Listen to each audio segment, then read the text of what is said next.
We have a busy day set for today. We got four shows. We have four shows coming at you today. First off, we got a show that a lot of wrestling fans were watching while doing their taxes. The April 15th, 2000. IRS is coming for you. Yes, sadly, IRS did not do a run-in during this show at any point. But the April 15th, 2002 edition of Raw, as we are closing the road to Backlash 2002. This is the go-home show for that. After that, I will watch the Met game that is currently going on right now. No spoilers. And after... Oh my God, goodness gracious, David Wright has come out of retirement and destroying the Rockies of all teams. And after that, we will come right back here and recap the Mets month of May, which will be ending in about a couple of hours. Assuming that I was about to say, what happens if there's like a rain delay? Well, if it's a rain delay, hopefully it just gets postponed quick. If it's a rain delay and the game has to resume tomorrow, does that mean that for our June recap, for our May recap, we'll recap like the first few innings of this game, and then have to pick up the rest of it in the June recap? If the game gets if it's a suspended game. If the game gets suspended, we will recap the full game whenever it finishes, in the month that it finishes. So that'd be an interesting scenario. Let's start off our June recap. Okay, so here's what happened with the fifth inning of that May 31st game between the Rockies. So after I watch the Met game, or if it gets postponed, either way, we will recap. We will come back on here and recap the Mets month of May, followed by doing the go-home show of SmackDown to the go-home Backlash 2002. Obviously, after we do the Met recap, I will have to watch SmackDown. Then we'll come back here and recap that. And then I will watch Backlash, and then we will come back here and recap that. And by the time we're done with that, it'll probably be 5 in the morning on Sunday. So we're going to be here with you all night. I'm kidding, obviously. We're doing two shows. We're doing two shows tonight. We're doing this review. I would not put it past you to try to make it work that much. My phone can only charge so much. We're doing this review, and then we will recap the Mets month of May. So yeah, if you're a Met fan watching this, come back with us as soon as whenever I'm done watching the Met game. Michael Dyer, what are you doing back? But whose side is he on? Oh yeah, former Rocky. Yeah, he was a Rocky longer than he was a Met. He was a Met for 2 minutes. He was a Met for a whole season. But was he really? Yes. He was a big part in that clubhouse for the big reason that they made it to the World Series. Well, he made David Wright happy, that's for sure. So, are you from Virginia? I am. Sweet.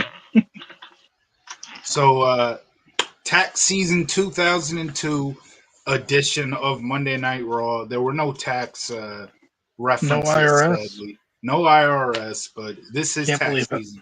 The April 15, 2002 edition of Raw. And we are starting it off with Ric Flair in the ring. Flair says he has no desire to go to war with Stone Cold Steve Austin. He says he can see him and Austin as friends. I don't know which. I don't know which Stone Cold Steve Austin Ric Flair is thinking of. But. Yeah. I think we can just sing Kumbaya and be friends. I've always wanted a friend. It's like Austin's character. He just breaks like, I've never had a friend in my life. It's like commentary like, well, what about me? Shut up, Earl. I beat you up last year. This time, I'll do it again. Yeah. But Flair's like, that's your best. That is your best friend. I'm just taking it easy. Oh, I guess. They're not in Oklahoma for this Yeah. episode, so no. JR has nothing to worry about for this episode. It's not in Oklahoma. Flair says he wants to see Austin beat Undertaker and face the winner of the title match at Backlash. Obviously, Hulk Hogan and Triple H, the winner of that match. But he has a problem. He, being Ric Flair, has a problem with what happened last week. And now it has been a couple of months. It's been about a month and a half since we reviewed that last Raw episode. But what happened was, as they bring it up on the Titantron, Austin stunned Ric Flair after Ric Flair actually came out and helped Austin as X-Pac interfered in the Scott Hall Austin match. Ric Flair came in, knocked out X-Pac, make sure he didn't completely ruin that match. But then Austin turned around and stunned Ric Flair, and Ric Flair has a problem with that. Yeah. Flair has a real grudge. Yes. Against Austin. It's like he hasn't watched the product. It's almost as if he was in the competition or something. He has a real grudge with a guy who he wants to be his friend. Yeah, I hate you. I hate you. You want to be my friend? He being Ric Flair, reminds Austin of what Ric Flair said, where the next person that puts their hands on the owner of Raw, there will be hell to pay. And Ric Flair said that after Austin stunned Flair on that big contract signing on April 1st. He said, so Austin then comes out. Flair cuts Austin off as Austin is doing his little entrance where he goes up on every top rope. He goes up to the first top rope, comes down, is about to go to the other top rope, but Ric Flair cuts him off because obviously Flair is very angry at his new friend, Stone Cold Steve Austin. You just hate when it happens. And Flair announces that he is fining Stone Cold Steve Austin $5,000 for the stunner. That is the hell to pay. You have to literally pay $5,000. And on Austin, top of it being tax day. Oh yeah! Oh my gosh! There's gonna be a lot. Some friend. Austin just paid his taxes, and now he gets fined. Oh my! He's going through a divorce too. At this point, I think too. So this man is just having his life full. I got a divorce. I got to pay taxes, and I got to pay $5,000 to Ric Flair. The fuck! No wonder he walks out. Well, technically, he'd be paying $5,000 to Raw. Like that's Flair's the owner of Raw. He has to. That's like a business. The entity of Raw, which is just going to go back to Vince McMahon. So. This is the tax day episode, so let's look at it in a business way. This would be a business expense of $5,000. The money that Flair is paying Austin, Flair is taking $5,000 out of that, so the money goes to Raw. Right? The money doesn't go to Flair. Well, all I know is that Ric Flair's not a very good friend. No, I know you would. I know you would never find me $5,000. Keep talking about Super Bowl 41, and you're gonna get it. But Super Bowl 41 was so great. You know what my favorite part was? It was the ending when the Colts held up the Vince Lombardi Trophy. You know, and, Devin Hester returned that kickoff. That was amazing. But then the Bears didn't do anything after that.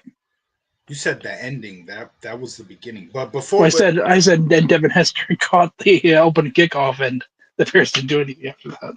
But since we brought up Super Bowl 41, we do have to mention it. We failed to mention this yesterday.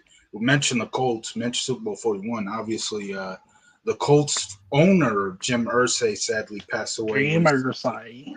And, rest in peace to Jim Irsay. Pretty crazy that, like, his Isn't Irsay the one who moved them to Indianapolis? I believe so, yeah. Well, see, Cleveland fans aren't gonna cry for him. Baltimore fans, aren't gonna cry for him. Probably celebrating it. It's kind of crazy that his last post on X was "Go Pacers" because this was on the night of one of the Pacer Knick games in that playoff series, and I'm sure Knick fans are treating that very nicely. Yeah. Later that night, the Pacers went out and gave it their all essentially for Ursa. They had a big, huge comeback victory, and at the time, it looked like they had sewn that series up. But the Knicks with a big win the other day, gonna bring that to 6, and win tonight, and then win Monday. And then Thunder. Because God forbid I have anything in sports, right? Tro, for those who don't know, Tro is a Nets fan. Let me tell you we do exist, folks. We proud for you. We do exist outside of the times that were relevant. Let me tell you who my favorite basketball team, even though basketball, nothing against basketball. The Supersonics, right? Basketball is a great sport, but I love hockey way more, and it's hard to follow 4 sports, passionately. Well, basketball also, their athletes are the softest of the whole thing. That's your opinion, but my favorite basketball team is the team that is going to beat either the Pacers or Knicks, no matter how that series goes. How can you Thunder in 4, baby? How can you expect to beat either a team that is magical like the Knicks or a team being willed on by the ghost of Jim Irsay? Now, I'm just saying, if Jim Irsay and the Pacers beat you again, that's Irsay 2, you. You know what? Maybe the Pacers, maybe the Thunder can have Devin Hester to the opening tip-off for one of the games. Let me tell you how we're gonna win. Shai Gilgeous-Alexander, Chet Holmgren, Lou Dort, one of the youngest teams in the league, the latest team to win 80 games in a season. Only one team has not won the championship after winning 80 games in the season, and that is going to continue. It will only be one team to have never won after winning 80 games in a season. Once it's all said and done. Let it be the Pacers, let it be the Knicks. Either way, Thunder. You guys are the Supersonics. We are the Supersonics. Until the Supersonics come back, it's the same franchise. They will never come back.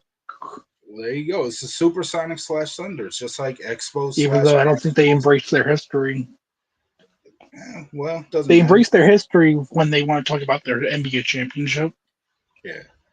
But they act like, oh yeah, we won an NBA championship. Like, did you really? You wanted Seattle won it. You guys never do it. It doesn't matter if the team or the sport wants to embrace that as the history. No matter what team you can look at, what franchise you can look at, the Nationals their history is they were once the Expos. The more recently, people try to make it out like they are not. They are legally in the NHL history not the same team. Well, guess what? They are not. Their history ended in Arizona. They are a new franchise. You can try to rewrite history all you want, but the fact of the matter is, it happened. The Arizona Coyotes moved to Utah. They literally have all the same players that they did not move out because they drafted all of them in the expansion draft. There was an expansion draft. There was a secret expansion draft. We all didn't. You guys didn't know this. Since I was almost the GM, I got the insider info.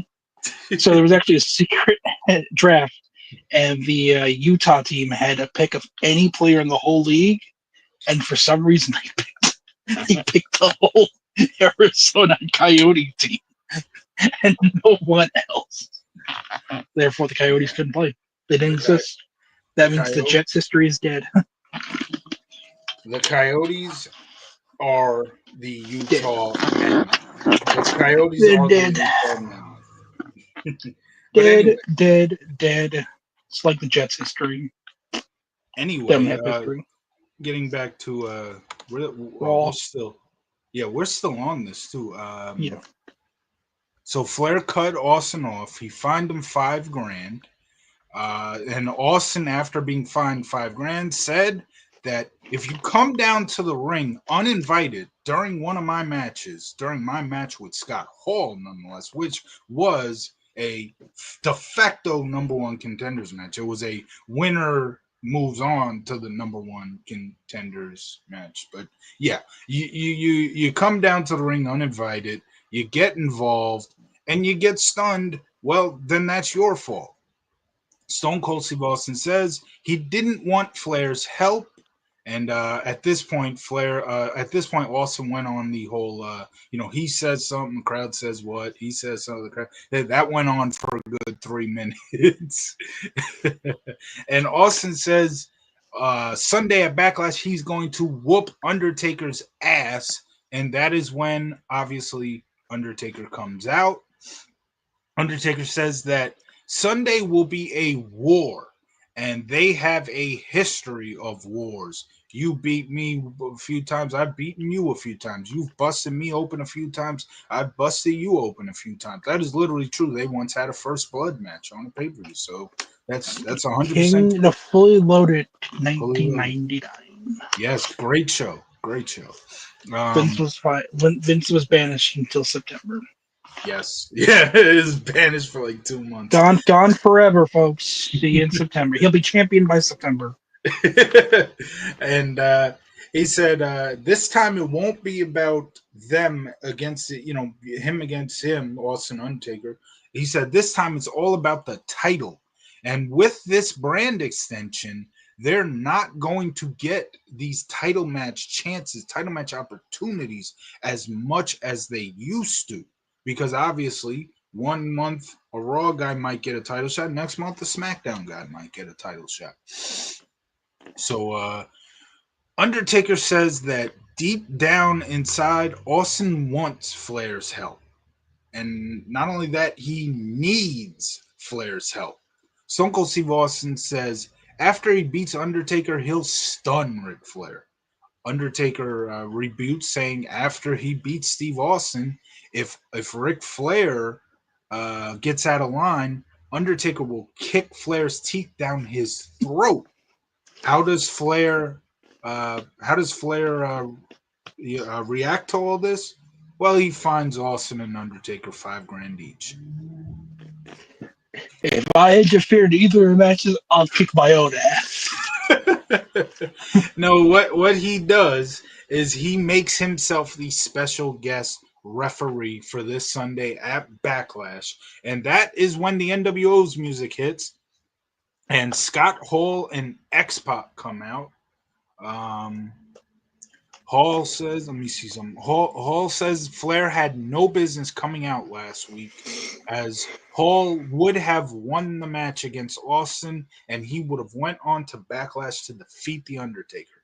Hall also blames the loss on Bradshaw, who did a run-in during that match, and he then goes on to ask for a rematch with Stone Cold Steve Austin. This essentially being a true rematch, like the winner of the match goes on to face Undertaker at Backlash. Austin says fine with me, but Ric Flair says no. You take the W out of NWO, and what do you get? No. That is exactly what Flair said. And Hall, Spelling time with Ric Flair here. And if you spell incorrectly, you will be fined $5,000. Yes. If you file your taxes incorrectly, you go to jail. Yeah, well, April 15th Raw. It's all about money. Hall got so pissed off that he was about to attack Ric Flair, but then Bradshaw comes out. He bursts into the ring, knocks down Ric Flair, and that is where a brawl ensues. Bradshaw and Austin get the better of Undertaker and NWO. At one point, Undertaker goes to hit Austin. Austin ducks, knocking down Ric Flair. And The brawl ends with NWO and Undertaker, as well as Ric Flair, outside of the ring and looking very defeated. And right after that, we have Ric Flair backstage. He is livid, and Arn Anderson is there just to be there because Arn Anderson is obviously the I don't know, co-owner. Well, not co-owner, but he's essentially Ric Flair's right hand man in terms of running Raw. So Ric Flair is livid. He's yelling about this. He's throwing things around. This is backstage, and he makes a main event match: Bradshaw and Stone Cold Steve Austin against the NWO and Undertaker. I thought this was a fun way to kick off the show. You're setting up the building up, I should say, the number one contenders match. You're also kind of building up the NWO's feud because it's not just Flair's not just feuding with Austin here. Obviously, as time goes on, the Flair feud turns into Flair and Austin really and without anybody else. But at this point, Flair is feuding with Austin. He's feuding with Undertaker. He's feuding with NWO. And that's essentially everybody. Yeah. He's finding everybody too. $5,000 on tax day.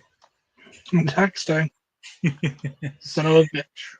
And so all that was showcased here, and we also got to see an undercard. Remember our last Road 2? The undercard matches for that pay-per-view were completely forgotten, except for maybe Perry Saturn versus Raven, and even one of the bigger matches, RVD and Chris Jericho. We remember how that was built up. They completely forgot about those matches. Here, Bradshaw versus Scott Hall was the second match on this card. It's a throwaway match, but it's been built up decently, like even better than Perry Saturn versus Raven was the second match for that card. And like I said, for the undercard, that was the one match that they actually cared about. They actually built it up, cared enough to build it up. This match has been built up better than Perry Saturn and Raven. Because again, they did the who abducted Moppy, but they didn't even reveal who that was till like the final week of the the show, the build to the pay-per-view. That son of a bitch.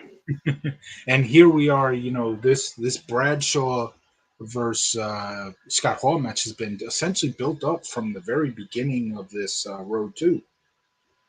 Yeah. Even though not necessarily like in a big way, but NWO and Bradshaw have been feuding. They make up the match, the main event match for tonight, which is normally what that opening segment is always for. We get that here, and then Flair backstage was just tremendous. Flair showing a lot of emotion. I love that. God damn it, you pieces of fucking shit. I mean, he's finding guys on tax day, so he's clearly not happy right now. All right, I should better be careful. He might find him. Not only is he finding guys on tax day, but he's finding a guy who he considers a friend on tax. Yeah. Hey, friend, here I'm gonna find you on tax day. So, your thoughts on the opening segment plus the backstage segment there? It was good. It was a good way to build, set up the main event for the night, and then continue the build for Backlash. And so normally, I love hardcore matches. So now we have the second match. It's really the second segment, but the first match on the show. Bubba Ray Dudley defending the hardcore title against Raven. Boo. What do you got against Raven? He killed Moppy. Oh yeah, that's right. Oh, murderer. Wee woo. Moppy's killer taking on. It would have been pretty funny if he started carrying a mop in the trash in the cart. Like, no, Perry Saturn's been fired. So Moppy's killer Raven becomes hardcore champion here, defeating Bubba Ray Dudley. The match itself wasn't all that special. Like I said, I love hardcore matches, but I wasn't really feeling this match. And the end too, where it was such a sluggish finish, where it's like, I think the ref may have like screwed up a little bit, because like, did he count three, like, and they didn't ignite. It wasn't supposed to be like, oh, did he kick out, or it was legitimately like, I don't know, it just felt so how do you say the word, Awkward. anticlimactic, I guess you can say Yeah. awkward too. It was sort of an anticlimactic, awkward type finish, where I don't know what happened. Maybe somebody made a mistake on that final pinfall, but either way, Raven wins the hardcore title here, but that is not it. Don't forget, this is 24/7 rules. Right after Raven wins the title, Tommy Dreamer comes out, beats Raven for the hardcore title. Then Steven Richards comes out, beats Dreamer for the hardcore title. And then in the end, Bubba Ray ends up beating Dreamer, or excuse me, he beats Steven Richards. And in the end, Bubba Ray Dudley leaves still hardcore Mhm. champ, although technically he's won it back. But What the match started with Bubba as champ, and it ends with Bubba as champ. What's pretty cool about this is that they're all ECW originals. Yeah, that's what I was thinking as I was reading all that off. Like, Even though, even though I guess Bubba and Raven don't have that much chemistry together, hmm. which I um, guess kind of makes sense. They were both heels in ECW, so yeah.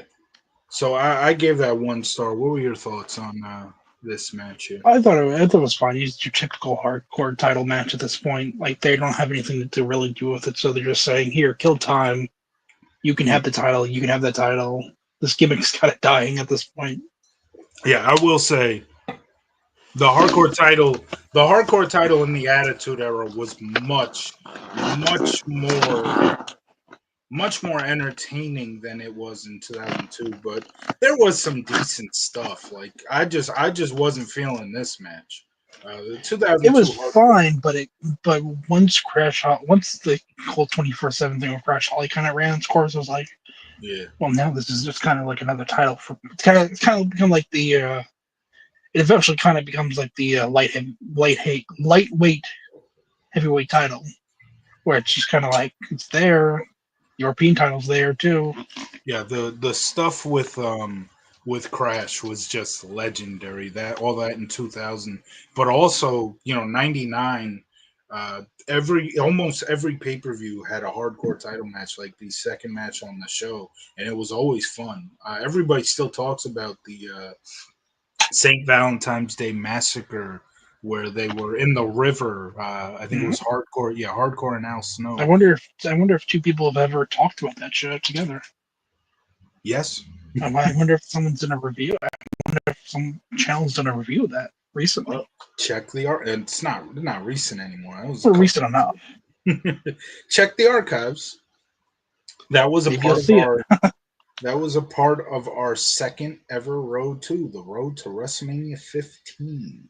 But they also had Al Snow and Boss Man at SummerSlam '99, where Road Dogg was following them around doing commentary himself. Commentating as they battle. They went outside the arena. Al Snow nearly got ran over. They went inside a bar, which is Probably by so Rikishi. yeah, but it's so crazy. They went inside a bar where there was a whole bunch of fans, and like a bunch of drunk people too. And I guess they had like one security guard. I'm shocked that nothing happened with Now, that. what would have happened if a fan had pinned one of them? It's Just oh, well, there were no 24/7 rules in that's summer true. That is true. 1999. Yeah, so no, it wouldn't have counted there. But yeah, there was others. Backlash '99 second match was Al Snow. Was it Al Snow and Holly again? I can't remember, but that was a good one. Yeah, so I love the hardcore division when it comes to the Attitude Era.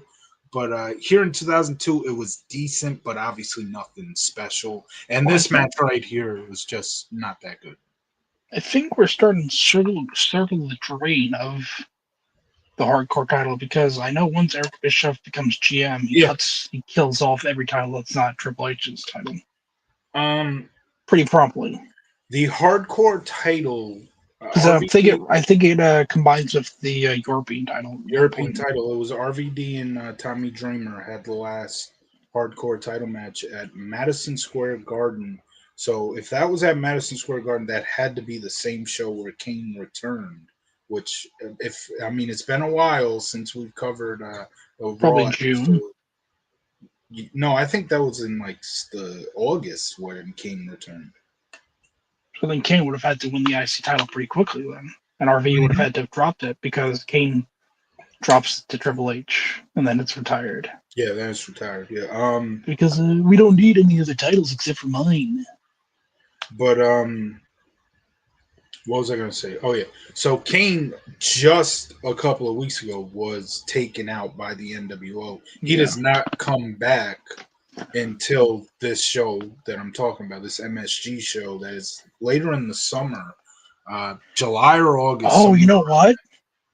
Maybe it's the same show that Triple H turns on Shawn. It would have to be because they wouldn't have ran it. Yeah. Was that at the Garden? No, I don't think that was a Garden. No, it was. That was on my 10th birthday, the show you're referring to. That was definitely an MSG show. Let me see. It was the night after Vengeance. Yeah. So that would have been July. Oh, I just said it was my 10th birthday. I'm very well aware of the actual date.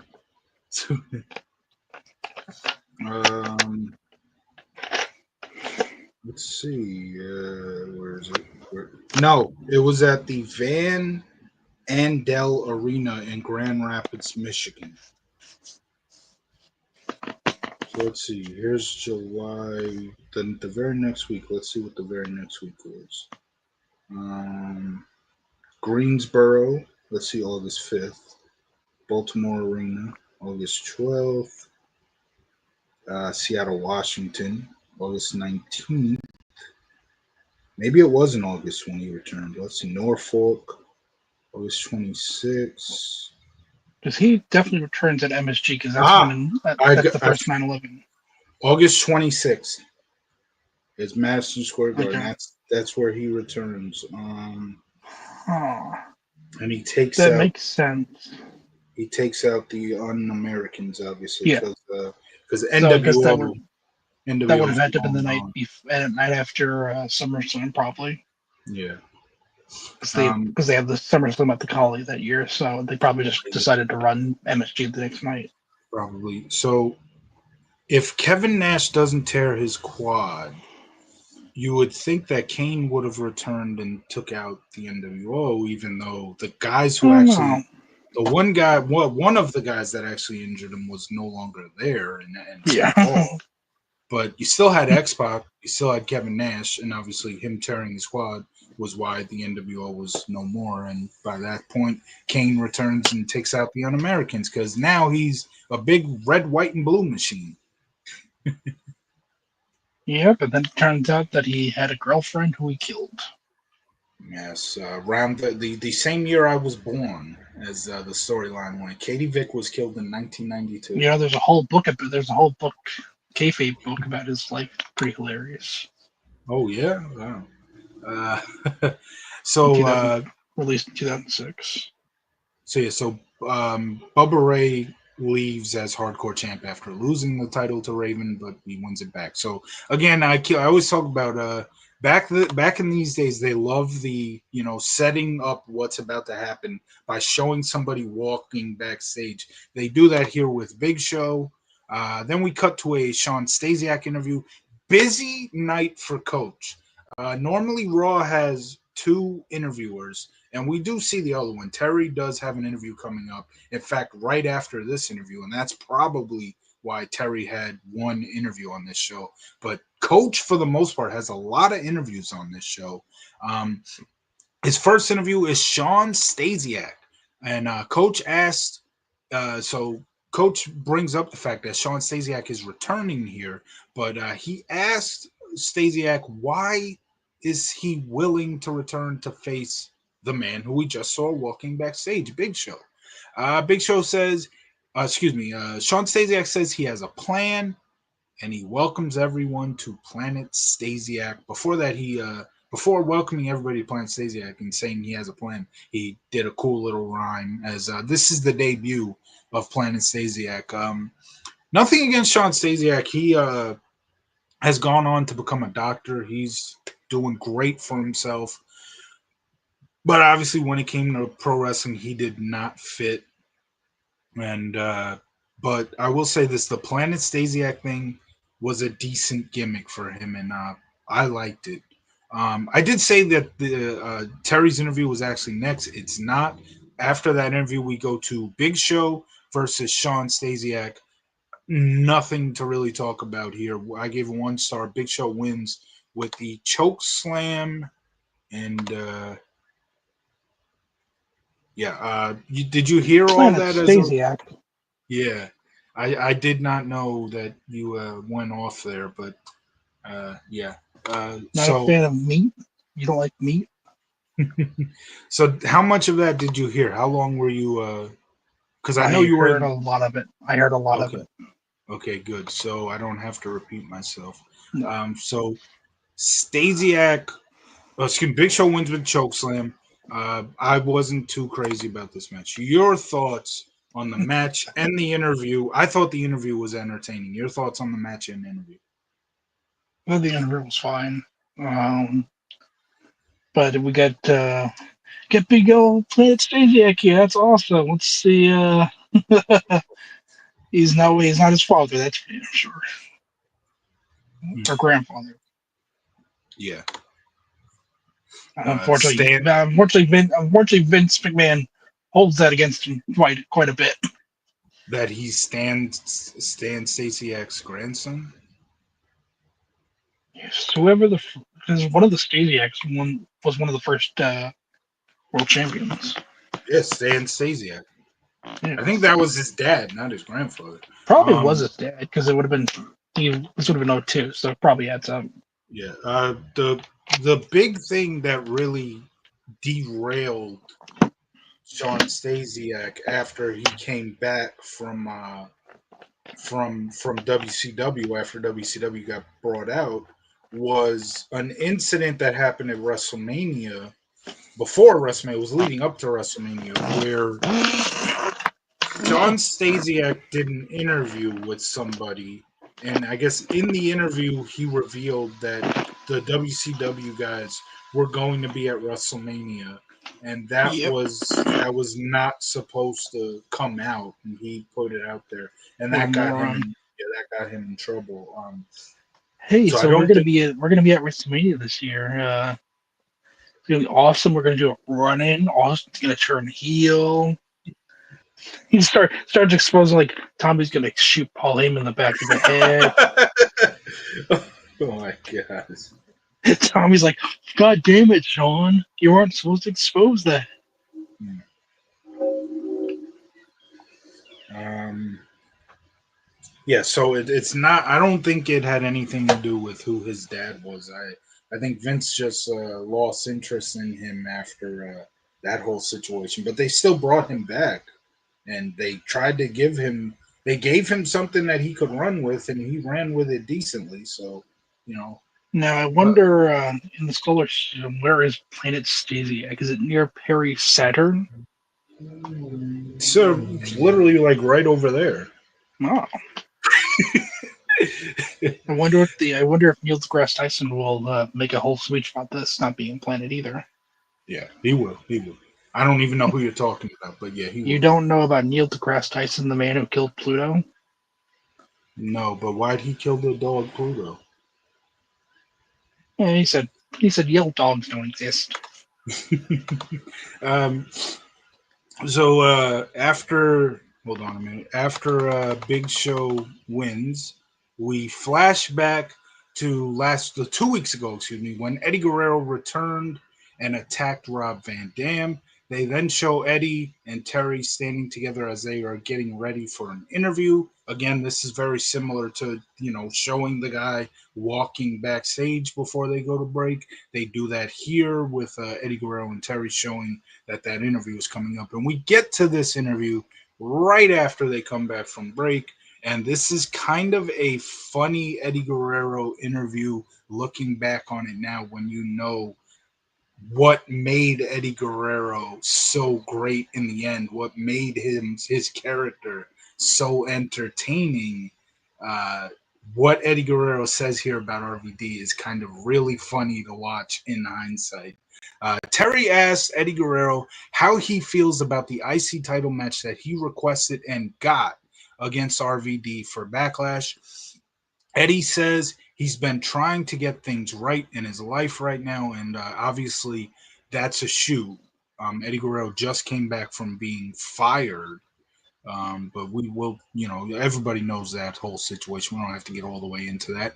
And part of getting to, and this is him again, part of getting things right is getting back what's rightfully yours. Eddie says, and here we go, this is where, with hindsight, this is just hilarious to watch Eddie say stuff like this. Eddie Guerrero says RVD stole the IC title from him, and not only that, but he stole the frog splash from him. Eddie says that come Sunday, he's not going to take that, or he's not going to take back what's rightfully his, or he's going to actually. Hold on.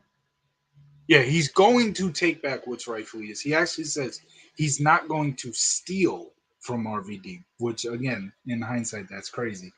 He says he's going to take back what's rightfully his, and he's going to do it with his frog splash. And he says tonight he and that awesome wrestler, William Regal, are going to take on Spike, and that klepto RVD is going to find out what Latino Heat is all about. In hindsight, it is so funny to hear Eddie Guerrero's character. Make sure we're talking about the character, because Eddie Guerrero in real life did not steal from anybody, but it's funny to hear Eddie Guerrero call somebody else a thief. This was before lie, cheat, and steal, but that is so hilarious in hindsight. Other than that, it was a very entertaining. It's Eddie Guerrero. Eddie Guerrero was awesome. Thoughts also, on? Technically, RV didn't steal the frog splash. He calls it the 5-star frog splash. Eddie Guerrero just has the regular frog splash. There's a saying total difference. There's a saying about putting makeup on a pig.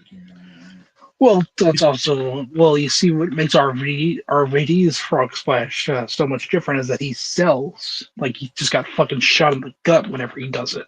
He sells like he got hurt. He's being hurt more than his opponent is. Meanwhile, he's like, "Oh, frog splash, that feels good." Where is D'Lo Brown in all this? That's what I want to know. And they do reference. They do reference. JR does at least D'Lo in the Backlash match where Jerry Lawler says, "Well, who's the first guy you ever saw do the frog splash?"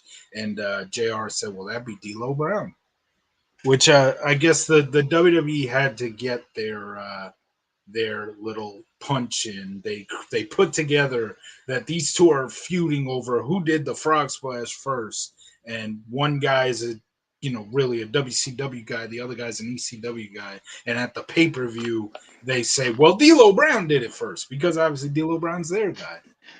Well, who do you think did it first? Well, I think these two motherfuckers stole it from D'Lo Brown. These two pieces of fucking shit. I hate them both so much.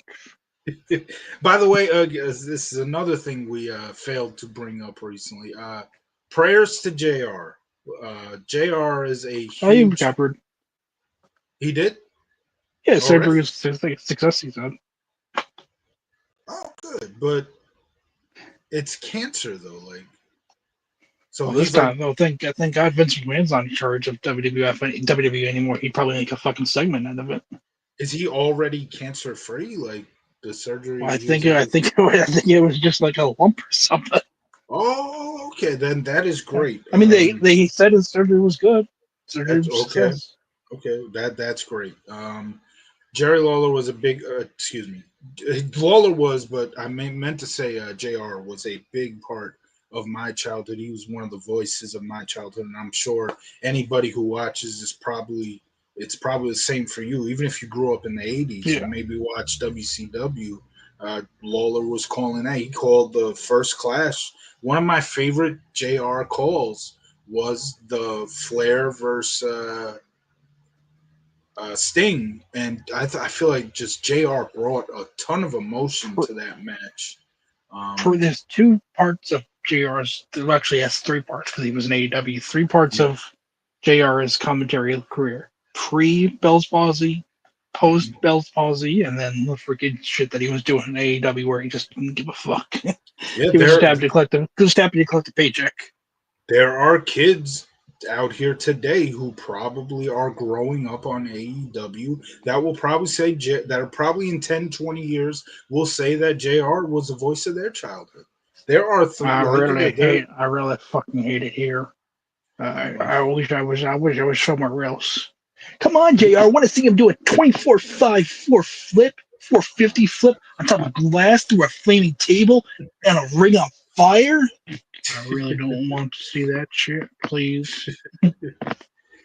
yeah, people who grew up in the '80s watching I mean, obviously not everybody was watching NWA WCW, but a lot of people were watching Hogan. But some of you may have grew up in the '80s watching WCW, and you heard JR call shows. Even early '90s, he was still there. He was there until Eric Bischoff took over and felt that they had to take the southern part of WCW away, which We're getting rid of the I southern part. I get going mainstream, wanting to go mainstream. I totally understand that, but look how good look how WWE survived being mainstream, having a southern commentator. They The did very first good thing that with they it. had JR do was show up to WWF in toga. Yeah, Vince saw him that day and said, "Wow, I can't wait to make fun of you for the rest of your life. yeah. Can't But wait to fire you about five times." all four of the commentators, the main commentators of WWE in the early 2000s, that early mid 2000s, were voices of my childhood. Cole and Taz. I obviously watched SmackDown more than I watched Raw because bedtime is at 9 o'clock, so I didn't really get to see Raw a lot.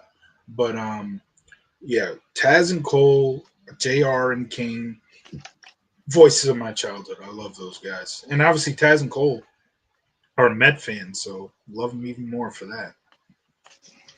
Yes. Yeah. So where are we? Okay, now we have Booker T backstage, and as you see on my name there, it is Book Dust season, baby. It is Book Dust season. Let's go. um, Okay. and So Goldust walks over and he's essentially like coming from like a shower area of the locker room. This is Booker T in his locker room. Goldust kind of walks out of the shower area in his robe. He's got like a Booker T type wig on, and Booker turns around. And he gets all is like, "Whoa, what the hell?" And he says to Goldust, "You cost me the hardcore title last week, and instead of jacking you up, I find out that Ric Flair has put me in a tag match with you per your request." Goldust apologizes for last week's hardcore shenanigans, and he says he got a little greedy for the gold, but he sees a star in Booker T, the brightest star in the sky. Booker says, "Well, I see a gold freak who's about to get his ass kicked if he doesn't back the hell up." Goldust says that together, he sees together him and Booker can make the biggest blockbuster since Lethal Weapon. And he says together they will make box office gold. Goldust walks out of the picture, and Booker T says, "I'm getting too old for this shit." Now we have Deborah backstage getting coffee. Undertaker is walking from afar. You can see him behind Deborah. He gets all the way up to Deborah. Deborah turns around, gets scared, and ends up spilling coffee on Undertaker. That's sort of a forgotten segment there with Deborah and Then Undertaker, Taker but faces Deborah at Backlash. yeah, You think this is about coffee? It was a decent way to continue the story of Undertaker versus Austin, but a very forgotten moment in that story.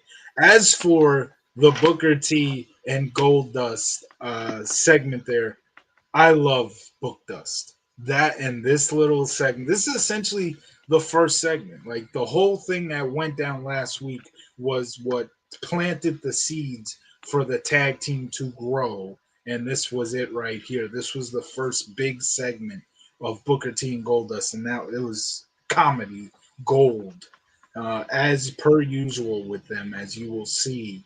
Well, I don't. Well, we won't necessarily see it anymore because this is the last. This is the last Raw onto this pay Yeah, per view.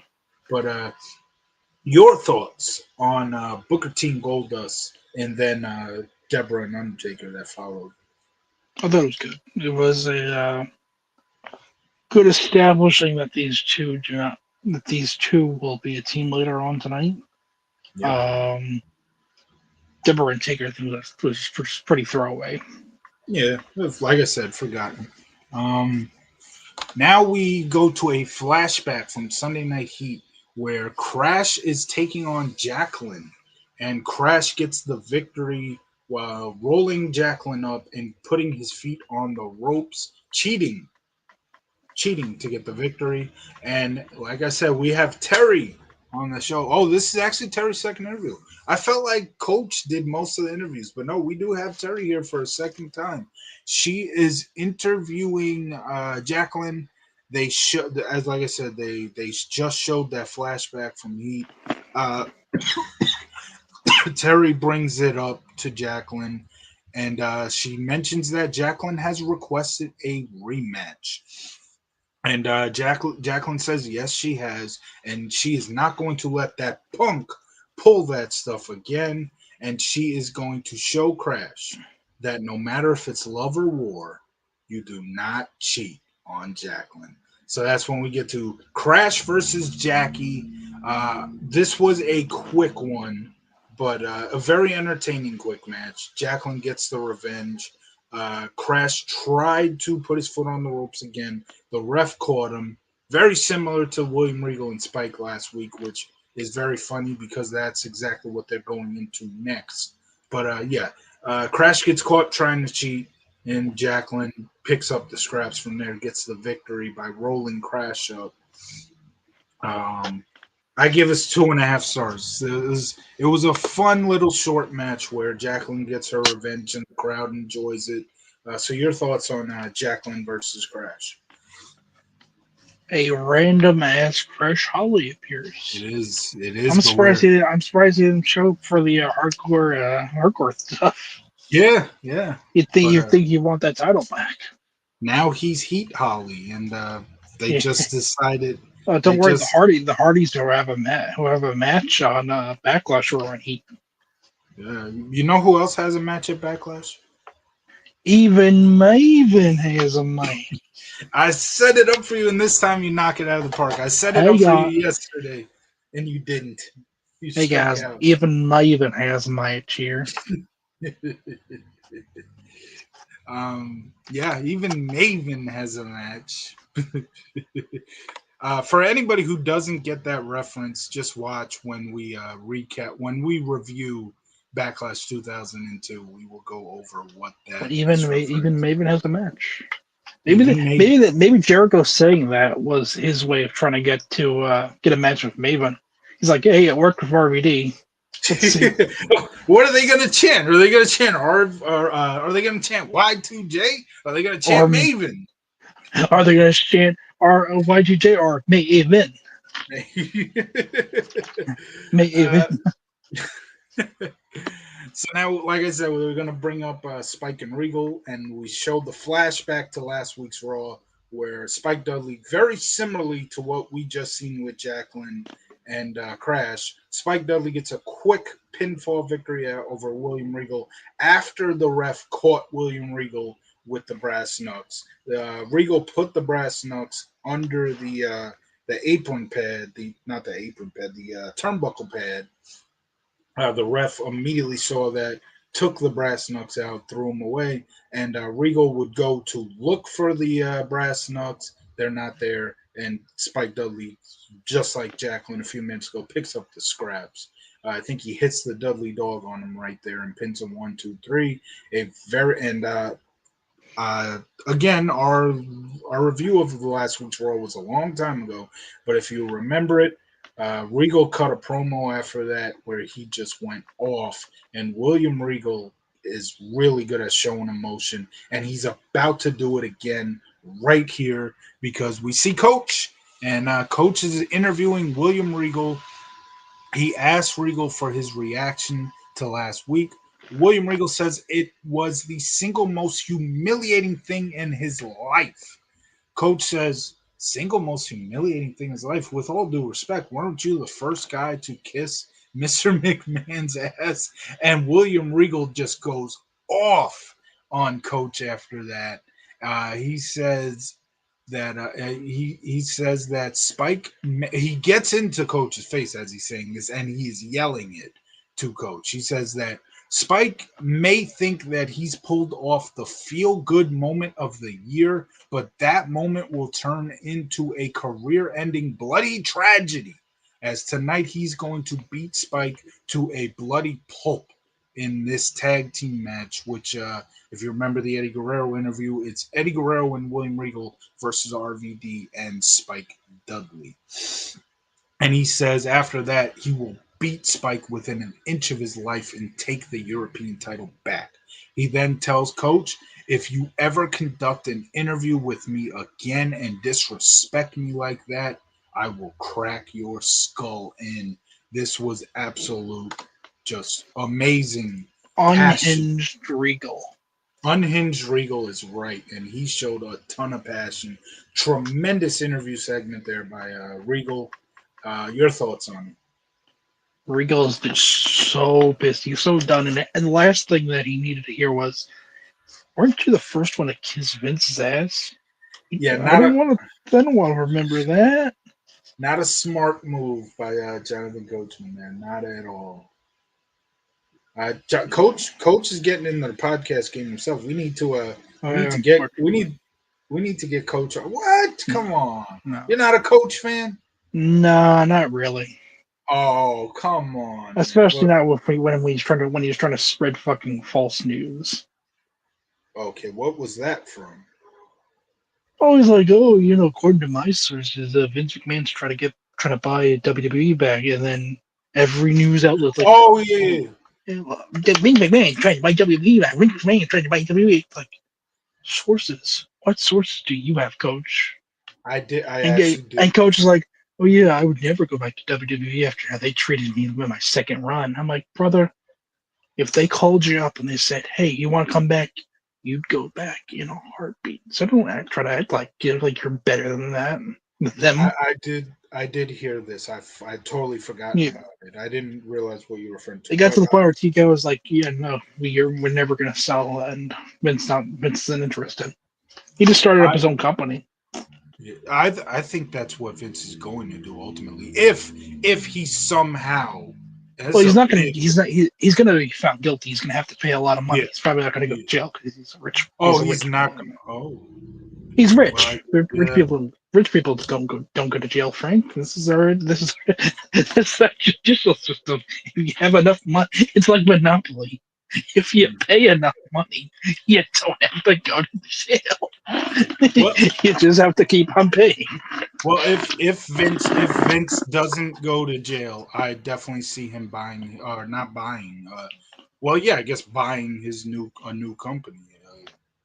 Well, no, you don't have to. Well, there is money involved when you create a new You'd company. have to But be that's where awfully I'm foolish to do business with it.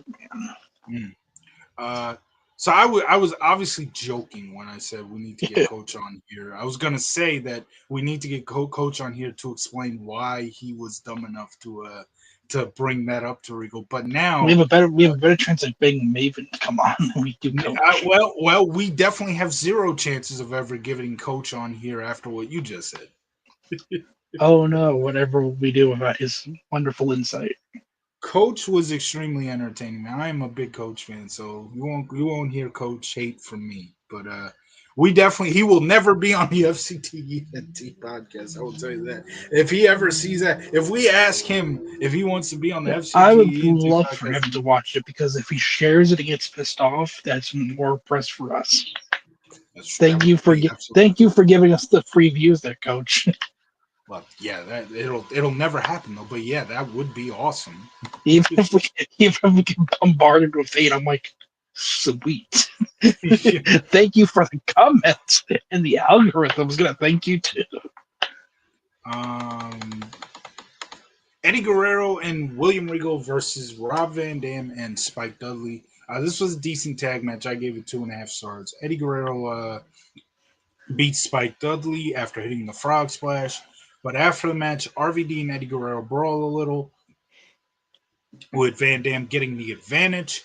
He goes up to the top rope to hit the D'Lo Brown special, the frog splash. But William Regal puts the kibosh on all that and pulls Eddie Guerrero out of the ring before Rob Van Dam could hit it. Thoughts? Again, I say this is a decent tag match. The stuff afterwards was great too. You're building up Fun little towards it. tag match Yeah, to help build kind of Backlash a little bit.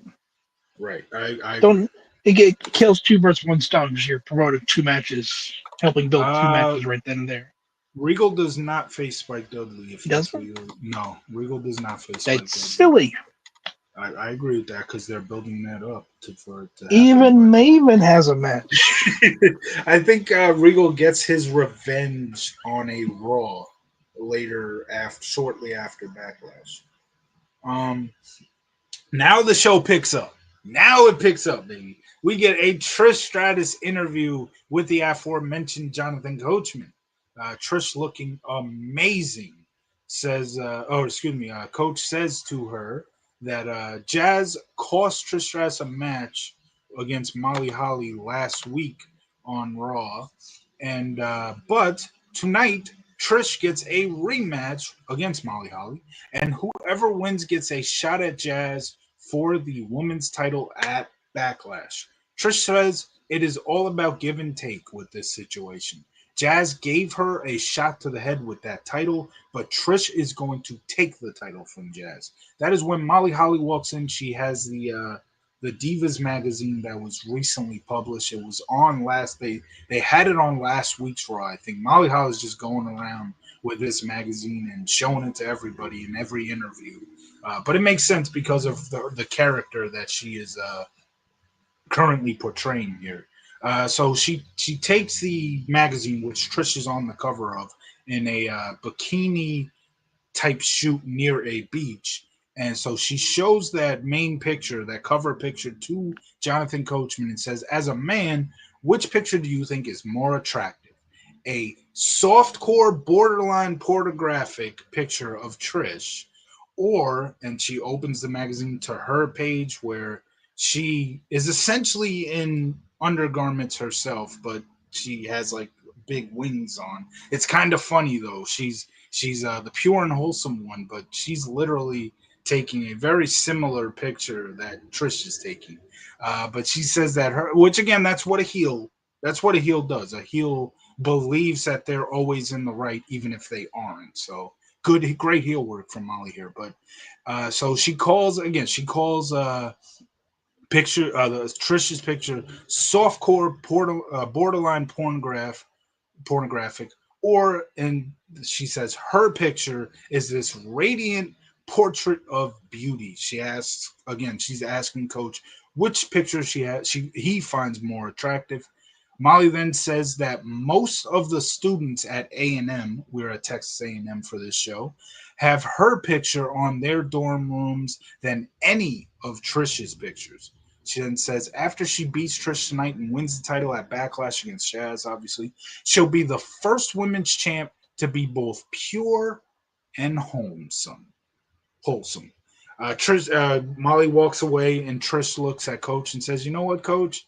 When I beat Molly, she says, when I beat Molly tonight, she'll find herself in an apparently unfamiliar position, flat on her back."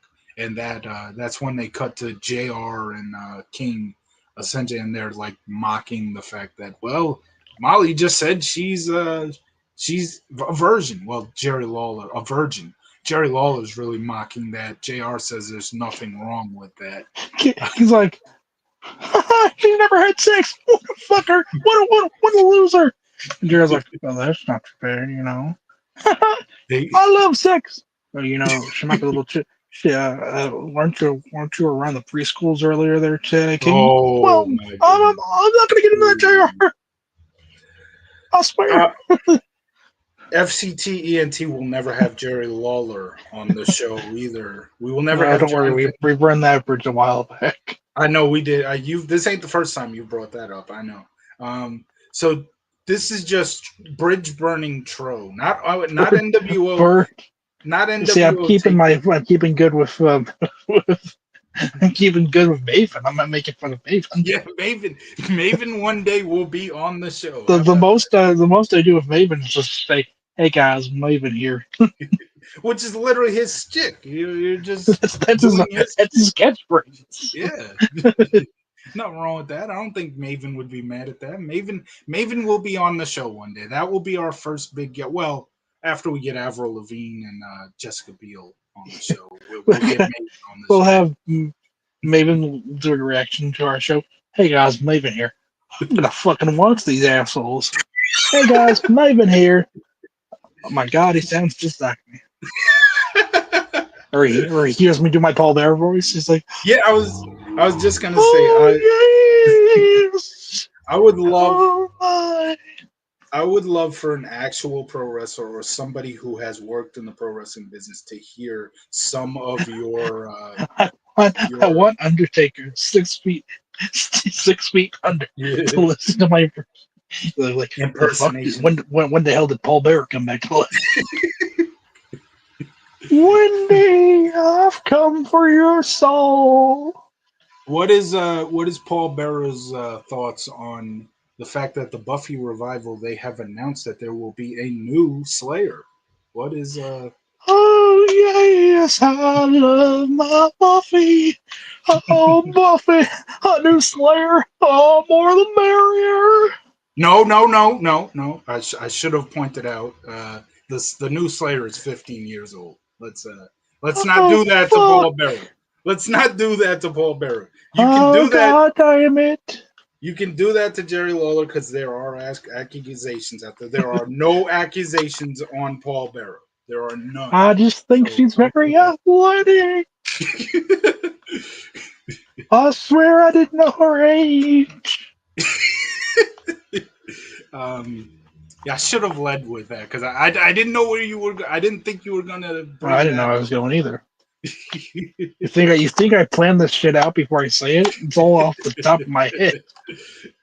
I think considering all the things that kayfabe Baldera has done, I think him confusing ages. The man's killed people in kayfabe. He tried to kill Steve Austin. That is true. He did try to kill Steve Austin. He led a cult.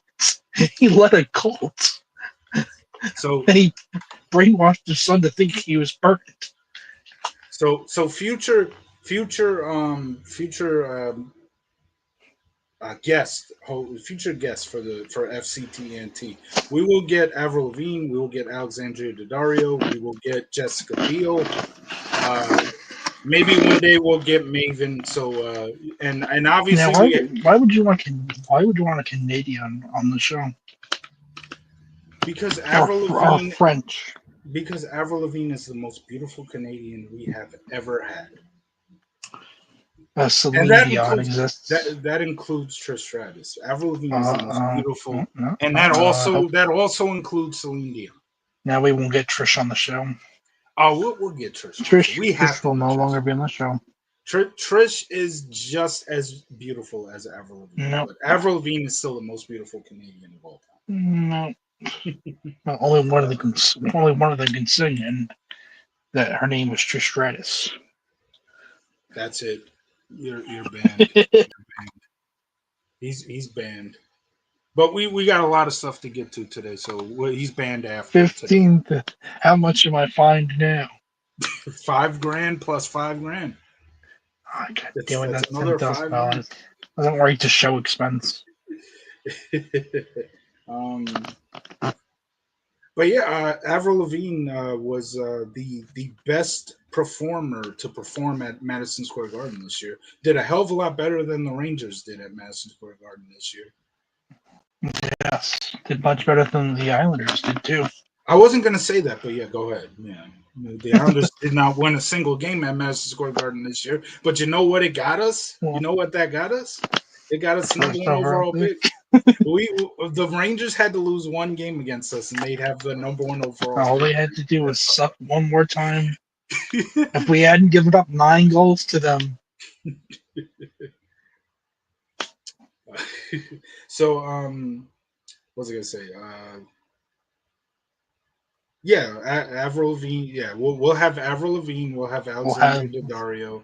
We'll have Jessica Biel. We'll have Maven. We'll get Undertaker on the show so you can do your Paul Bearer.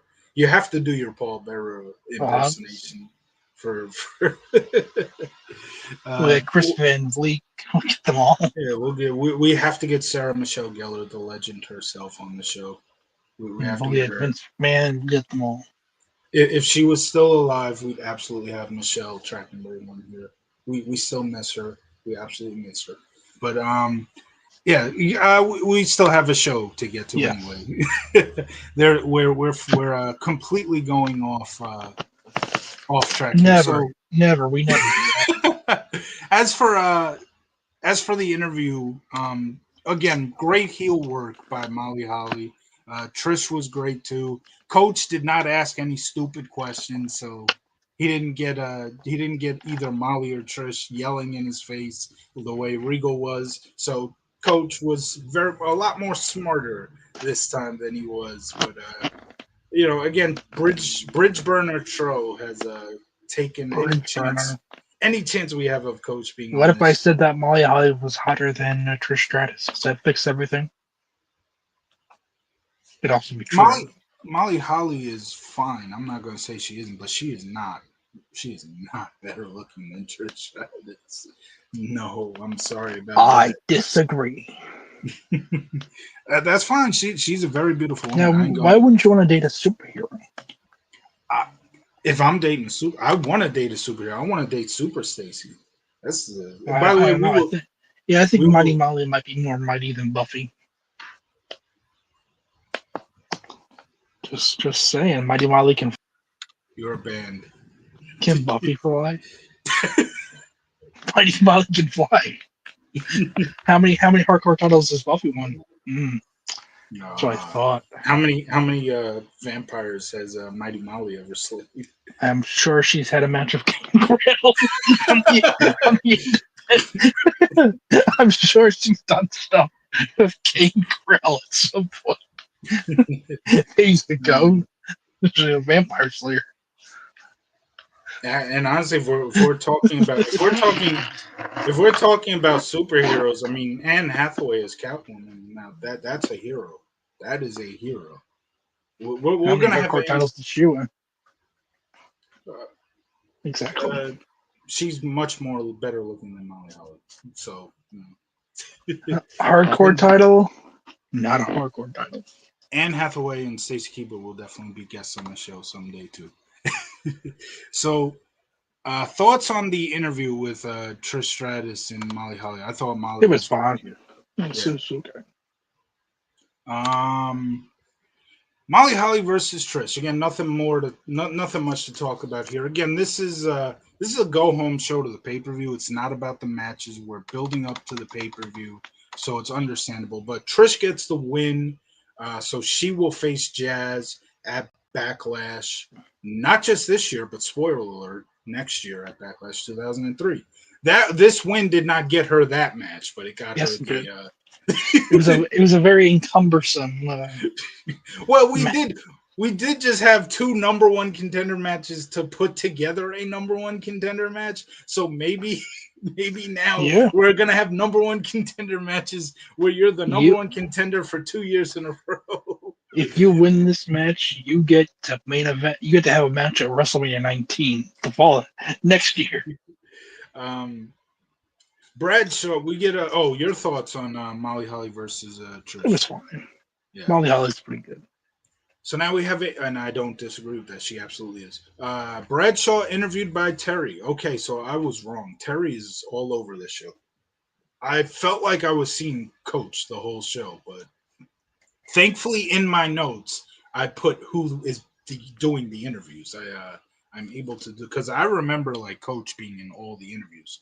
But anyway, Terry brings up the NWO's attack on Kane last week, and they run that clip. For those who don't remember, there was a Falls Count Anywhere match between Bradshaw and I would think Nash maybe or X Pac. I don't know because Scott Hall faced Austin obviously, so I don't think it was Probably Scott Xbox. Hall. It probably was X Pac.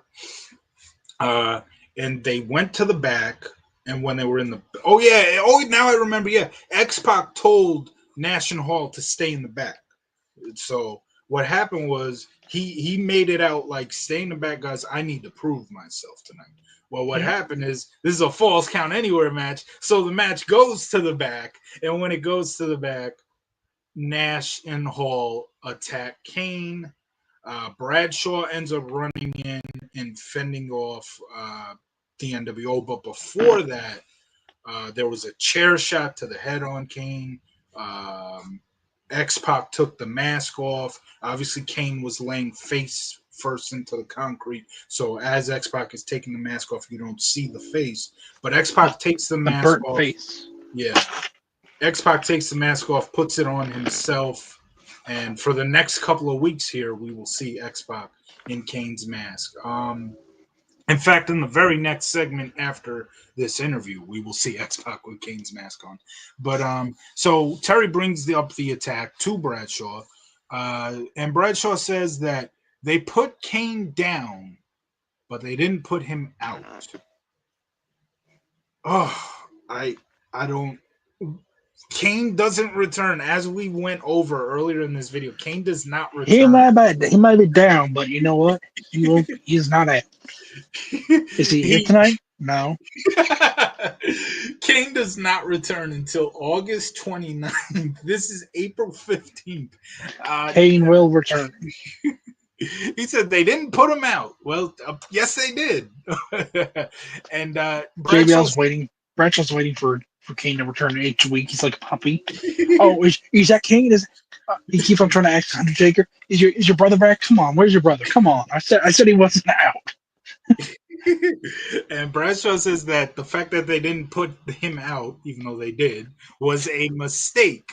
He says that Scott Hall needs a set of nuts that he cannot buy at a store when going into this match at Backlash. He says that maybe you can put X-Pac's half together with Scott Hall's half, and maybe you can have Scott Hall come to Backlash and be ready to face me. But he doesn't have the set, according to Bradshaw, to face him at Backlash. But he says tonight he's in his hometown of Texas, and he's got hometown, the whole state. He says hometown. He's got the latest, greatest Texan with him in Stone Cold Steve Austin. He named a whole bunch of great Texans, including Mets legend Nolan Ryan, who won a World Series with us. And he says tonight they're going, when he says there, he obviously means him and Austin. They're going to drink a lot of beer and kick a lot of ass. with the exception of saying that they didn't put Kane out, a decent interview from He's Brad. expecting Kane to show up tonight as the third man. A decent interview from Bradshaw. Now we have X-Pac, who is wearing Kane's mask, and Scott Hall backstage. They have a monitor in front of them. They were watching that interview on a monitor. And Scott Hall says that there's only two things that you can find from Texans, either steers or queers. And he doesn't see any horns on Bradshaw. He says Bradshaw talks tough before the match, but at Backlash, NWO is going to be too much to handle. But they're going to start on him being Bradshaw, tonight. He says he knows Undertaker is going to take care of Austin, so tonight they will pick Bradshaw's bones, and Sunday they'll do to Bradshaw what they did to Kane. So that means they're going to take Bradshaw out. So, I mean, they're going to take him down, but they're not going to put him out. Bradshaw out, and then Bradshaw will ultimately return in September. Yes, that's how it works. Now we have a Lita interview with Coach, and he asks how Lita is feeling, and the reason why he is asking that is a shoot. That's essentially a shoot. How are you feeling? Because Lita got hurt on filming one of my favorite short-lived TV shows, Dark Angel. She was actually in the season 2 finale, which ultimately was the series finale. And she got hurt filming that. She hits a hurricanrana in that episode. And while filming that, I guess she landed wrong and sadly broke her neck. And we would not see Lita in. Yeah, she was down, but she won't be out. She won't be out. According to Bradshaw, she was put down on Dark Angel, but she's not out. Won't. And don't worry, Dark Angel was put down, but it's not out. It'll come back. You're just waiting for it to return. Oh boy, we're burning a bridge here. Bradshaw ain't coming on this show. Well, his hometown is Texas. It's like how I say my hometown's New York, but it's just Long Island. It's like somebody from upstate New York. Like, my hometown is New York. Yeah, upstate New York. Boo. So Lita is currently down, but she is not out, and she will be back just in time for Unforgiven 2003. Her return match. She technically returns to like full-time television on the April 29th edition of Raw, which is one of my 2003, obviously not this April 29th.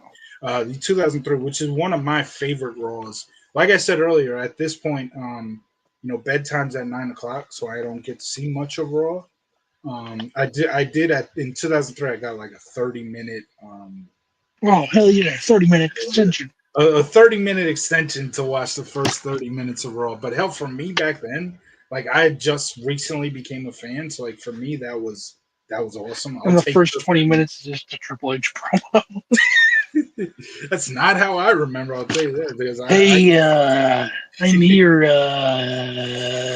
He's checking his watch. It's 30 minutes. Go to bed, Frank. He looks in the camera. It's bedtime, Frank. But bring out the divas. The actual show in question I'm talking about, I'm pretty sure April 29th was the date. I could be wrong. 2003. Lita returns, but she is storyline fired by Eric Bischoff, because at the time in storyline, Bischoff was on a power trip. I was off from school the next day, that Tuesday. I don't know if I was sick or if it was a legit off day. It may have been a legit off. Yeah, no, I don't think so. Why would you be off on a random April during the school year? You'd have to be sick. But I got to watch that whole show, and I actually recorded it on a blank VHS. Sadly, I recorded over it not too long after that. I wish I never did, because that's what you found out that Raw goes there's more Raw after 30 minutes. It was such an amazing episode. Did we cover it? Did me and I don't think me and Christian covered. That is definitely an episode that I want to cover someday. Booker T and Triple H had their WrestleMania rematch at the end of the show. Awesome match. It ended with like no. It ended weird, where it's like nothing. There was interference, and like then they went off the air, which was kind of weird. They didn't like say, "Oh, the match is thrown out now. It's a DQ," or Still going nothing around to like this that. day. It just ended. They just went off the air. Yeah, But it's down, but it's not out. the match itself, though, was tremendous. The crowd was behind Booker T and the whole time, so they were hanging on every move.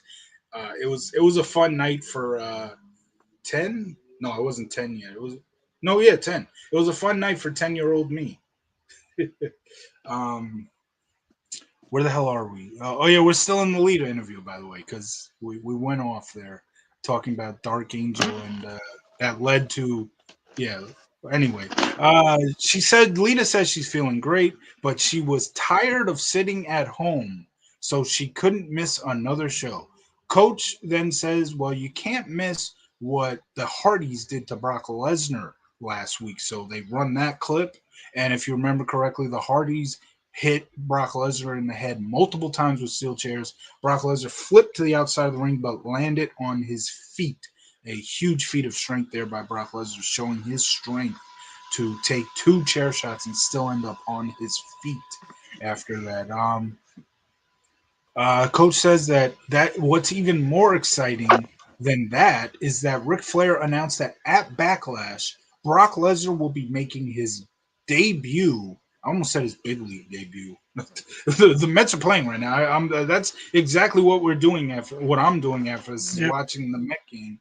But Brock Lesnar will be making his in-ring debut, and he will be facing Matt Hardy at Backlash. Um, Coach asked Lita's thoughts on. Oh, and then Coach asked Lita's thoughts on the Hardys' upcoming tag match with Book Dust later tonight. Before she could give her thoughts, Paul Heyman walks over and says, "You shouldn't be worried about this tag match. You should be worried about what Brock Lesnar is going to do to Matt Hardy at Backlash." He then barges into Lita's locker room. This whole interview took place in front of Lita's locker room, and Lita essentially gets mad. He's like, "What?" She's like, "What are you doing? Get out of my locker room!" There is a suitcase of Lita's undergarments. It's laying right there in her locker room. Paul Heyman ends up picking one of her undergarments up, starts playing with them. Lita is again just pissed off. Um, and Paul Heyman, being the slime ball that he is, says that Brock has 2 choices on how he will play with your boyfriend, Matt Hardy, at Backlash: nice or rough.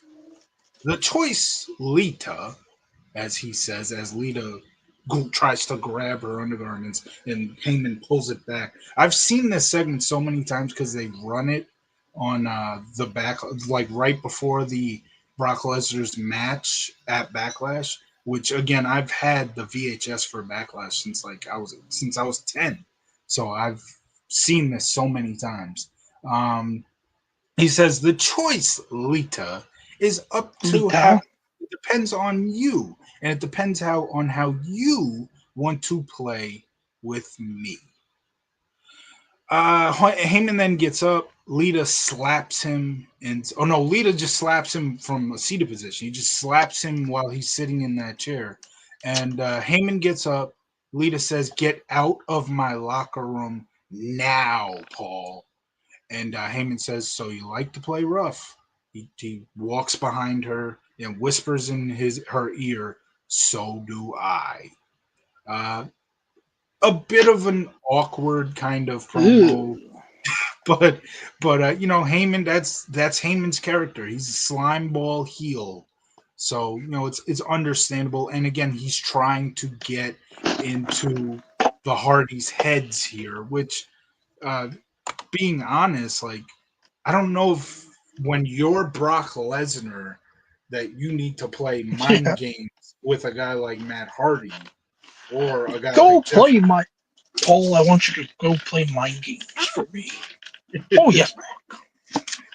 So we have a lot to unpack here. So thoughts on Bradshaw's interview where he well, a lot for you to unpack. I said my thoughts on Bradshaw. So thoughts on Bradshaw's interview, thoughts on X Pac and Hall backstage after that, which I guess I have not given my opinion on that. I thought that was interesting. Nothing too special about it though. And then the whole thing with Lita. The interview was okay, and the stuff with Paul Heyman, just Paul Heyman being the slime ball heel that he is, I thought it was okay. Your thoughts on all that? We don't get enough. Well, we don't get enough of Slime Ball Paul Heyman at this era. But I thought they were all good. They all did what they had to do, which is either set up later for matches later tonight or set up for matches at Backlash. Exactly. Yeah, I agree with that. And the Hardys have already had a heat match, I think, earlier in the night. They No, did. maybe it wasn't. Maybe it wasn't this heat. It was the previous heat because So they faced Crash Holly and no, they faced somebody in just incredible. okay. So now we have the Hardys taking on the debuting in terms of a tag team, Booker T and Goldust, who I like to call Book Dust. And Book Dust ends up getting the win here after Paul Heyman distracts Matt Hardy. Paul Heyman comes on stage. Matt Hardy catches that. He runs up stage, and Booker T hits the scissors kick on Jeff, gets the pin 1, 2, 3. And then Paul Heyman reveals that he has the suitcase with him, and he is just pulling out Lita's undergarments, throwing them around. And so Matt Hardy at this point had ran back to the ring when he realizes his brother just lost. But then he sees Paul Heyman doing this, and now He's running suicides out here. he sees Paul Heyman doing this, so now he backs out of the ring again, runs up the stage, about to kick Paul Heyman's ass. But then who walks onto the stage but Brock Lesnar? And this is not a good moment for Matt Hardy. Matt Hardy still runs up the stage because he's got to do this for his girlfriend Lita, which is commendable. Uh, he jumps on to he kind of like spears Brock Lesnar, but obviously Brock Lesnar is not going to move all that much, and Brock Lesnar obviously gets the better of Matt Hardy in this little brawl, and in the end, Brock Lesnar kicks the suitcase violently out of the way so he can plant Matt Hardy where the suitcase was with an F5 on the steel steps. Now they do not announce it here because obviously this has just happened, but this is writing Matt Hardy off TV for a bit. I think it was Yeah. only like a week or so. I don't know how long. I don't think it was really that long because obviously at Judgment Day, Brock Lesnar faces the Hardys.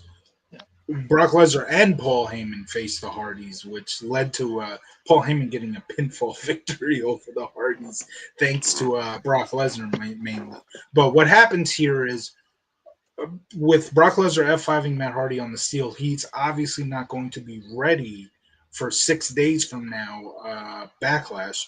And instead of Brock Lesnar's debut coming against Matt Hardy like they had announced earlier, Brock Lesnar's debut actually happens against Jeff Hardy with Lita at Jeff Hardy's side. And I've seen Backlash millions of times since I was a kid. And I remember that here. I just always think of that match and remember hearing Paul Heyman yell, "It's all Lita's fault," to try to get Brock into like just hyping up Brock. Like, it's all Lita's fault. They're like, hey Matt, congratulations on having a match with Brock. However, we like your brother more, so therefore we're gonna write you off for a week. Hardy's versus Booker T and Goldust's first tag team match. I thought it was a decent match. I gave it 2.5. What were your thoughts on Book It's Dust just making? setting up Brock. Yeah, obviously, yeah. And again, this is the debut for what the whole rest of the year is going to be an extremely entertaining tag team. And ultimately, at the end of the year, in the final pay per view of 2002, Booker T and Goldust get their moment, a great moment, a forgotten Yep. moment in WWE history, but one of the more underrated moments of the Ruthless Aggression era, where Booker T and Goldust win the tag team turmoil. I don't know if a tag team turmoil. I think it was like a four-team, like a fatal Yeah. four-way tag match where Booker T and Goldust win that and win the tag team titles. Their run ended. Their tag title run ended very quickly, but it's still cool that Yeah. they got their moment because they absolutely deserve that moment. And I think if Booker T and Goldust never became tag team champions, most fans that were watching back then or have since then become big fans of the Ruthless Aggression era, I think they would say that it was wrong to not put the belts on Booker T and Goldust. So they got their moment. It's kind of like how I feel with Kane's heel run in 2003. I feel like Kane should have had a world heavyweight title run at that point in the summer of '03. He was so good as a heel, but never happened. That Thought, doesn't work for me, brother. yeah, I did ask you. Yeah, you did give your thoughts. So, Yeah. JR interviewing Triple H in the ring. They show a clip from last week's SmackDown, which we obviously just covered yesterday. Kurt Angle bumps Triple H into Hulk Hogan. Hulk Hogan turns around, and by this point, Angle is out of the ring. So Hulk Hogan believes that Triple H just bumped into him. Hogan ends up hitting the leg drop on after obviously the big boot. Hits the leg drop on Triple H. Um, and after showing that, JR brings Triple H out. Triple H said that Hogan made a big mistake on SmackDown, and Triple H himself will not make any mistakes. JR then says, what if Hogan drops the leg again on Sunday night at Backlash? He might become the undisputed champion. Triple H says anything can happen, and it would be a big mistake. The key term for this whole interview is mistakes. And Triple H says anything can happen and would be a big mistake for him, Triple H, to not consider every possibility for that match. He says Hogan did Triple H a favor on Thursday night as his actions showed Triple H exactly how Hogan wants to play the game. So he's going to do Hulk Hogan a favor. Hogan keeps asking everybody, what you gonna do, brother? And Triple H says what he is going to do on Sunday, he is going to kick Hulk Hogan's ass. JR then asks who Triple H would like to face if he just so happens to beat Hogan at Backlash. Who from that number one contenders match would he like to face? Whether it's Stone Cold or Undertaker, who would he like to face? Triple H says it doesn't matter to him as long as he is the champion. Um, I thought this was an okay little interview segment. You had to get Triple H on the show somehow. This is literally the go home to Backlash. He's the champ. He's in the main event, and this whole show was stacked in building up a lot of the other stuff that took place on this pay per view. So you had to get Triple H in there somewhere, and that's what this feels like. This feels like the writers were sitting down going over the show and were like, we don't have anything for Triple H here. We have to figure out something. So like JR interviews him and asks him about the show. That's literally what this feels like. It Yeah. wasn't bad in any way, but it also was like it was a throw in because they realized they didn't have Triple H, J- the JR's just champion. lucky that Triple H is a face now. Or he'd be Yeah. like, that was a very stupid question for you to ask me. I'm going to beat you up now because I'm a heel. I do this a lot. He would have said that was a mistake by JR That to was a ask that. mistake. That was a mistake. I'll tell you a mistake in about 3 years from now. I'm going to pin you in the middle of the ring at MSG. What happens is he would tell JR that was a mistake. He would punch JR, pedigree him through the announce table. JR would be gone for the next 3 to 5 months. they would immediately interview Bradshaw about the situation, and Bradshaw would say, JR is down, but he's not out. JR is down, but he's not out. As you hear in the background, the ambulance driving by, taking JR out.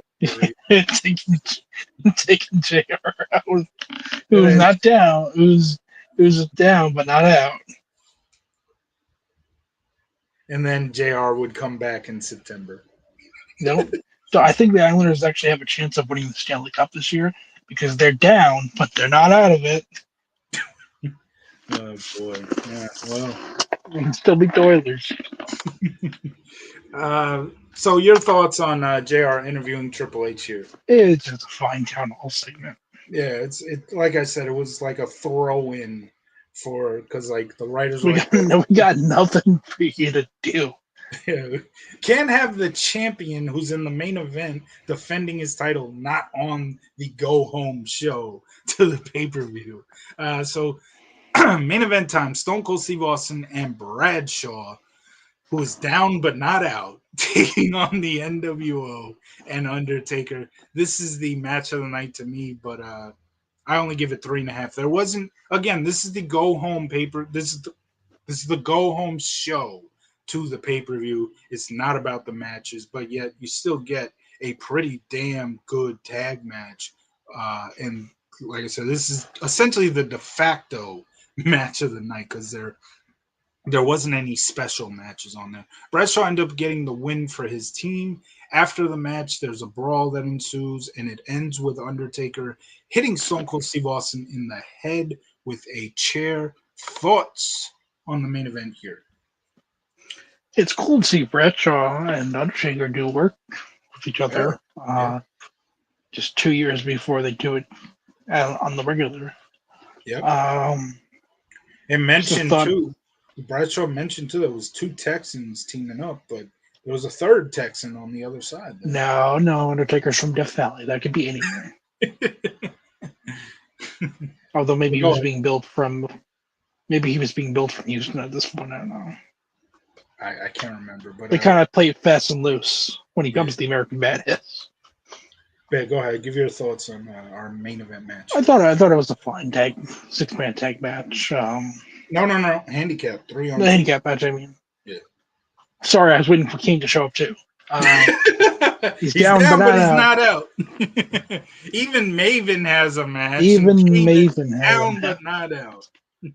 We always have something that organically comes out of these road tours. That's one of the best things about these road tours. Like WrestleMania 15's road tour was the debut of you turning Paul Bearer into a Buffy fan. Or really, truthfully, that started from our June 10th SmackDown, 2004. June 10th, 2004 SmackDown, which was not a road tour, but that's where that started. And then you kind of expanded on it. Yeah, you made the road to WrestleMania 15 into that. We didn't have anything for the Road to Vengeance. That was our first one, the 04 Vengeance. But after that, we moved to Unforgiven, right? Yeah. Okay, yeah. We after went to WrestleMania. Unforgiven, and essentially, we had a couple of things that we continuously. Grandma Edna. Yeah, Grandma Edna became the big running joke on that one. Tro, that 9/11. Yeah, Tro was throwing the build up to that. Tro was throwing in his 9/11 jokes, and essentially 9/11. Essentially, my running gag was just making fun of the horrible build-up to a lot of the matches, and essentially your gags are like actual critiques of the show. Yeah, my gags were actual critiques. You're reviewing the show. I'm over here like Grandma Edna sounds like a fun character to make. Yeah. This one-off character who's never mentioned ever again. If we ever become famous, we will have made the character of Grandma Edna famous. This mastermind behind the breakup of Edge and Christian. My running gag has kind of continued throughout this road too, because we keep bringing it up. Chris Jericho, the whole build up to Chris Jericho versus RVD is that one guy beats one guy in a tag match, the other guy beats another guy in a tag match, and then Chris Jericho goes on commentary in the Go Home show and says, "What are they going to chant at Unforgiven? Are they going to chant Y2J or are they going to chant RVD?" And now the running gag for our road to Backlash 2002 is even Maven has a match, Even me, and now even Maven. And now we've created a new one. Which I mean, we're almost done with this road to, but the road to Backlash 2002 will be remembered as the road to where we're down but we're not out, and we'll see you in 10 years. 10 years. Can't wait to bring that up. Can't wait to bring that up during the Met review. Whenever we lose a game, we were down, but we're not out. Well, a year ago, when the Mets were down 10-2, a year ago, 2 days ago, when the Mets were down 10-2 to the Dodgers, and Jorge Lopez was getting ejected, throwing his glove into the stands. In that game, the Mets were down, but they were not out. No, they could have come back. In reality, in terms of the actual season, they were down, but not out. Apparently, all it took was harnessing grimacing power and having a Latin superstar. Well, again, Jorge Lopez throwing his glove into the stands and essentially getting maybe that glove was bad luck. He got released obviously because he threw his glove into the stands and then went to his locker room in front of a bunch of media guys interviewing him and said, "This is the worst team I've ever played for." So obviously these guys fucking suck. He got released for that. And him getting released led to the Mets calling up Jose Iglesias, which turned the locker room around. Yeah. And that's where everything changed for the 2024 Mets. These guys fucking suck. Who truly were. They truly were down, but they were not out. But then in the NLCS, it's not over yet, Frank. They were down, but they can still come back. After Francisco Lindor grounded out to make the final out of the series, they cut to Bradshaw, who said, "The Mets are down, but they're not out." The series is not over yet. Chris Bassett before Game 3 of the NL Wildcard Series. If we lose tomorrow, Met fans are acting like we'll be down, but we won't be out of it if we lose tomorrow to the Padres. So thoughts on the tag match? Did you give everything you need to say? Okay. Segment. I gave my match tonight. What is my segment of the night? Let's see. There's not a lot. There's a lot to choose from. There is a lot. That's why I love this show, and I think I know what your segment of the night's gonna be. I'll be honest. My segment is Eddie Guerrero. My mistake. My segment of the night is William Regal with Coach, where William Regal just went off on Coach after Coach said, "Well, isn't the most embarrassing thing of your life when you kiss Mr. McMahon's ass?" And Coach Regal just showed so much emotion. The opening segment was great, but I'm just going to throw the Regal interview above that just because Regal was tremendous. Match tonight, like I said, was the handicap match. My overall, I fucking love this show.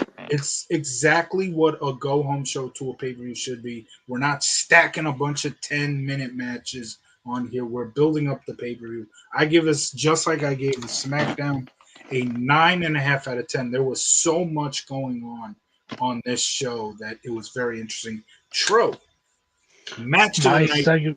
Go ahead. My segment of the night is obviously going to be Bradshaw's. I knew it. Kane is down, but he's not out. He's not out. The match of the night is probably going to be the main event, and I'd give it a 8.5 out of 10.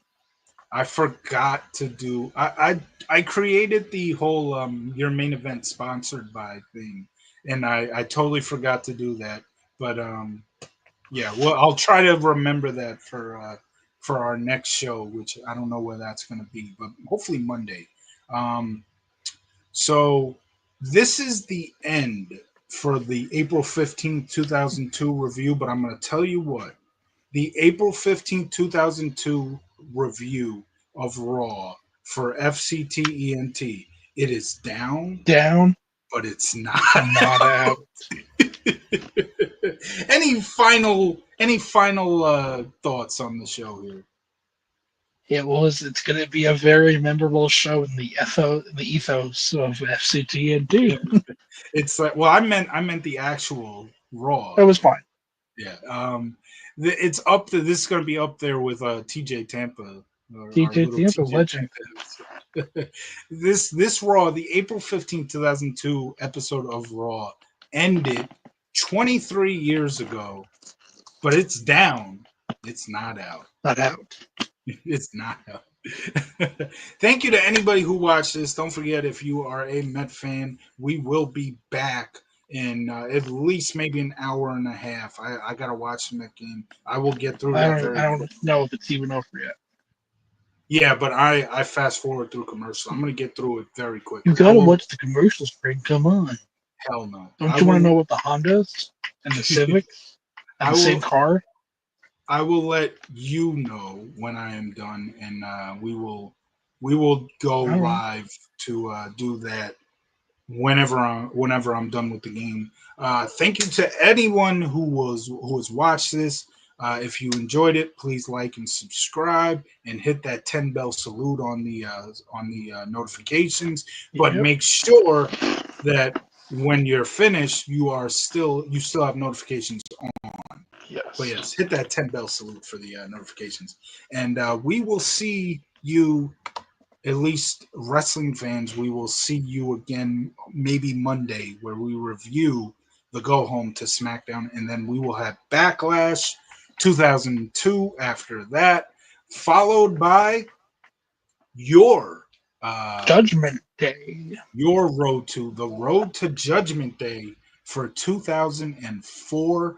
I am hyped for that. I love SmackDown in 2004. We are going to talk about the JBL Eddie Guerrero feud, where um, where at one point during a house show, JBL puts his hands on Eddie Guerrero's mom, and Eddie Guerrero's mom faints. And Eddie Guerrero's mom, I'm pretty sure, was never seen on WWE television again. But if you ask Bradshaw, she's down, but she's not out. Yes. Thank you to everybody who's watched. We will see you again soon.